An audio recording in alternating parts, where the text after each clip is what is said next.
बातचीत करता हूं आपसे। बजट जब प्रस्तुत होता है तो विपक्ष आरोप लगाता है कि भैया छत्तीसगढ़ के लिए क्या है, कोई आरोप लगाता है कि हमारे लिए क्या है।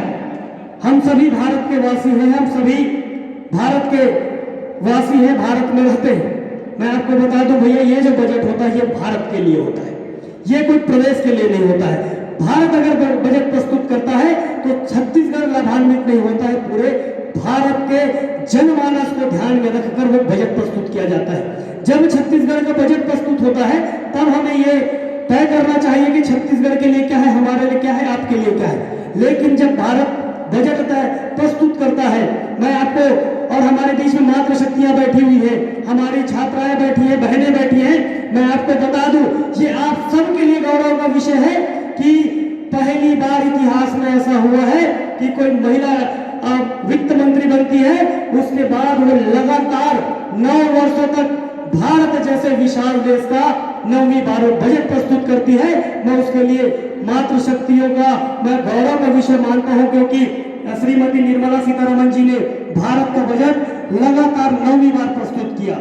मैं ये बता दूं, पहले ही मैंने कहा कि ये जो बजट है भारत का बजट है, इसमें पूरे राज्यों को ध्यान में रखकर भारत के 140 करोड़ से भी अधिक की आबादी को ध्यान में रखकर बनाया जाता है। मैं सबसे पहला विषय बता दूं, इस बार की बजट में खासियत क्या था। पहली बार हमारे युवा साथी बिल्कुल ध्यान से इसलिए सुनेंगे क्योंकि ये हम सभी के लिए विषय आता है। कोई लिख देता है कि छत्तीसगढ़ के लिए क्या था तो हमारे कई साथी उसमें कमेंट कर देते, कोई कहता है कि मेरे लिए क्या था तो हमारे साथी कमेंट कर देते, लेकिन कोई ये नहीं कहता कि भारत की स्थिति आज क्या है और 2014 के पहले भारत की स्थिति क्या थी। भारत जब नरेंद्र मोदी जी प्रधानमंत्री बने तो भारत की गिनती गरीब राष्ट्रों में आती थी। आज भारत की ताकत यह है कि भारत अमेरिका, चाइना और रूस के बाद चौथी नंबर की विश्व की सबसे बड़ी अर्थव्यवस्था बन के बैठी है। ये भारत की शक्ति है।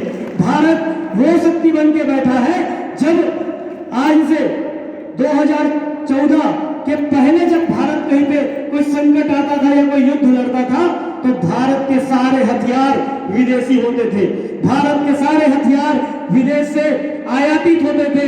लेकिन आज जब नरेंद्र मोदी जी के लगातार सशक्त नेतृत्व में भारत आगे बढ़ रहा है तो हमारी ये स्थिति है कि हम विश्व की चौथी सबसे बड़ी ऐसी देश बन के बैठे हैं जो विदेशों को हथियार निर्यात करती है। ये भारत है, चाहे पिनाका हो, चाहे ब्रह्मोस हो, चाहे आकाश हो। आज रूस, रसिया या फिर अमेरिका भी भारत के हथियारों का उपयोग कर रही है। यूक्रेन रूस में जब युद्ध होता है तो उसका जब हथियारों का प्रयोग होता है तो ब्रह्मोस का प्रयोग होता है, आकाश का प्रयोग होता है, पिनाका का प्रयोग होता है, तो वो जो हथियार होता है उसका निर्माण भारत करता है। ये भारत है।